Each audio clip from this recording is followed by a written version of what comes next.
Hello everyone, you all have a cool winter morning.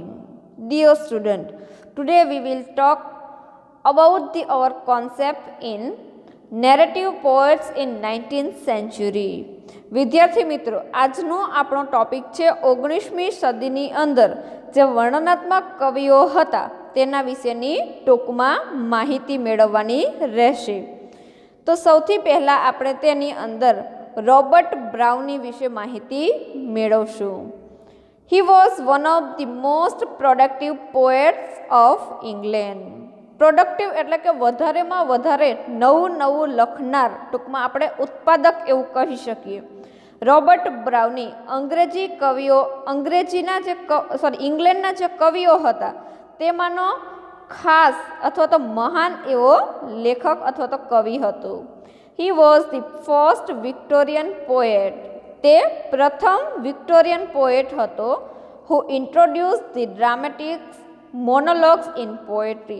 તે પહેલો એવો વિક્ટોરિયન એજનો પોએટ હતો કે જેણે મોનોલોગ એટલે કે એક પાત્રીય નાટક કે જેણે કવિતાની અંદર સૌ પ્રથમ એક પાત્રીય નાટકની શરૂઆત કરનાર જો કોઈ કવિ હોય તો તે હતો Robert Browning. He has been the leading optimistic poet. Optimistic એટલે કે આશાવાદી. તે ખરેખર એક આશાવાદી નેતૃત્વ ધરાવનાર કવિ હતો.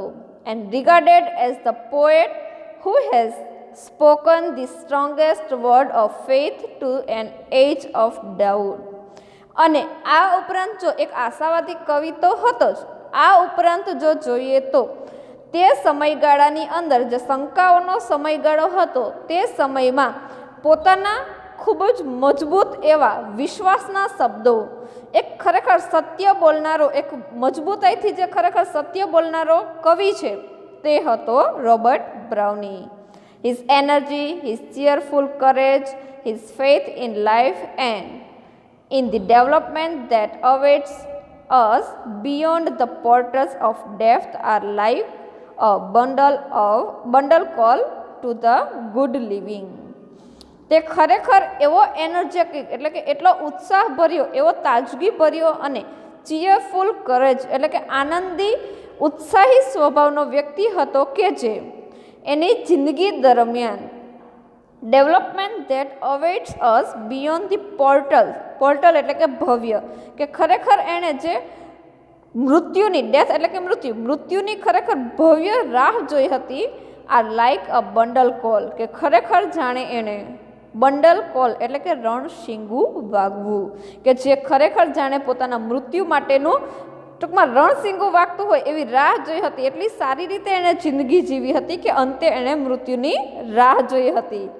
His the laboratory, the confessional, Frolipo Lipi are the best poem reflecting his narrative skill. તેની જીવન દરમિયાનની મહત્વની અથવા તો સારી એવી યાદગાર કવિતાઓના નામ આપ્યા છે જે ખરેખર તેમને શ્રેષ્ઠમાં શ્રેષ્ઠ કવિ તરીકે ઓળખાવે છે. ત્યારબાદના કવિ છે આપણા મેથ્યુડ અર્નોલ્ડ. મેથ્યુડ અર્નોલ્ડ વિશે વાત કરીએ તો he has been a leading poet and critic of his time. મેથ્યુડ અર્નોલ્ડ તે સમયગાળાના સારા એવા એક કવિ તો હતા જ, પરંતુ આ ઉપરાંત એક સારા એવા વિવેચક પણ હતા.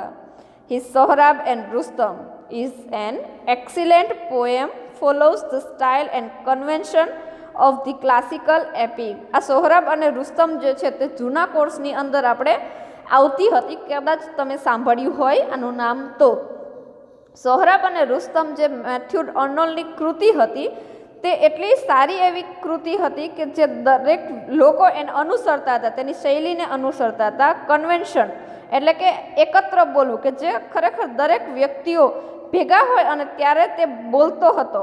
આવું સરસ મજાનું ક્લાસિકલ એપિક હતું એટલે કે પ્રાચીન મહાકાવ્ય હતું. It narrates a simple and sad story about the great Persian hero Rustam and his son. તે આજે આપણી જે સોહરાબ અને રુસ્તમ છે તેની અંદર તેને એક પર્શિયન એટલે કે ઈરાની હીરો રુસ્તમ અને તેનો પુત્ર આના વિશેની વાત કરી છે. The Forsaken merman is another reflective poem. તેની જ મેથ્યુડ અર્નોલની the forsaken merman is another reflective poem, એટલે કે તેની આ ઉપરાંતની જે ફોરસેકન મેરમન જે છે તે આ સિવાયની સારી એવી એક ટૂંકમાં પ્રતિબિંબ પાડનારી કવિતા હતી. He is a poet who believes in art for life's sake doctrine. તે ખરેખર એવું માનતો હતો એક કવિ તરીકે કે ખરેખર એક કવિની અંદર જિંદગી વિશેના જે ઉપદેશ છે, જે બોધપાઠ છે તે આપવાની આર્ટ એટલે કે કલા હોવી જોઈએ. અહીંયા 19મી સદીના કવિઓમાં આપણે સૌથી પહેલાં રોબર્ટ બ્રાઉનીની વાત કરી અને ત્યારબાદ આપણે મેથ્યુડ અર્નોલની વાત કરી. ત્યારબાદ હવે આપણા નેક્સ્ટ કવિ આવે છે Alfred ટેનિસન. He was the first and only Englishman to be made a lord for writing poetry. ખૂબ સરસ વાક્ય આલ્ફ્રેડ ટેનિસન વિશે કહેવાયું છે કે તે એક એવા ઇંગ્લિશ કવિ હતા, પ્રથમ એવા ઇંગ્લિશ કવિ હતા કે જે ખરેખર ભગવાન માટે પણ કવિતાઓ લખતા હતા. He was also a highly productive writer. તે પણ એક ઉચ્ચ એવા વધારે પડતું લખનાર કવિ. પ્રોડક્ટિવ એટલે તમને મેં પહેલાં કીધું છે કે ઉત્પાદક એટલે કે જે વધારે લખનારા, એક ઉચ્ચ અથવા તો વધારે લખનારા કવિ હતા. His best work is in memoriam which, તેની સૌથી શ્રેષ્ઠમાં શ્રેષ્ઠ કૃતિ હતી મેમોરિયમ, કે જે which he wrote in memory of his friend Arthur Henry Helen. આજે આલ્ફ્રેડ ટેનિસનની મેમોરિયમ નામની જે કૃતિ છે તેની અંદર તેણે તેના મિત્ર આર્થર હેનરી હેલમ જે હતા તેની યાદો વિશે લખ્યું હતું.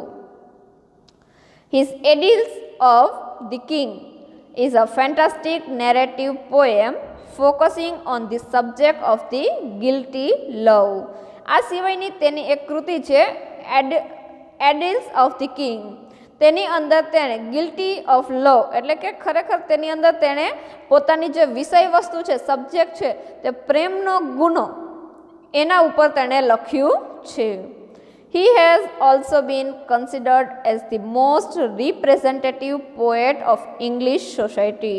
તે આ સિવાય શ્રેષ્ઠ એવો અંગ્રેજી જે ઇંગ્લિશ ટૂંકમાં સમાજ છે, સોસાયટી છે, તેને રિપ્રેઝેન્ટ કરનારો એટલે કે તેને રજૂ કરનારો સારામાં સારો એવો એક કવિ હતો. His contribution has been noted worthy in the field of English literature. અંગ્રેજી સાહિત્યની અંદર તેનું કાર્ય છે, તેનો ફાળો છે, તેને ખૂબ યાદગાર નોંધપાત્ર ગણવામાં આવે છે. It is observed that, આ ઉપરાંત અહીંયા આપણે જોયું કે the 19th century has been considered the most significant period for the development of qualitative narrative poetry. અહીંયા આપણે આ ત્રણ રાઇટર ઉપરથી એવું ત્રણ પોએટ ઉપરથી એવું જોઈ શકીએ કે 19મી સદીનો જે સમયગાળો હતો તે ખરેખર અંગ્રેજી કવિતાઓ માટે એક ગુણવત્તાસભર રહ્યો હતો એવું આપણે અહીંયા જોઈ શકાય છે. વિદ્યાર્થી મિત્રો, આપણે આપણા સેકન્ડ ચેપ્ટર બેલેડની અંદર બેલેડ, એપિક અને 18મી સદીના કવિઓ જે રેસના મત મુજબ છે તેને જોયા અને આજે આપણે 19મી સદીની અંદરના મહાન જે કવિઓ છે તેના વિશે વાત કરી. આ 19મી સદીઓના કવિની અંદર રોબર્ટ બ્રાઉની, મેથ્યુ અર્નોલ અને આલ્ફ્રેડ ટેનિસનની ખાસ અહીંયા નોંધ લેવામાં આવી છે. Okay, thank you.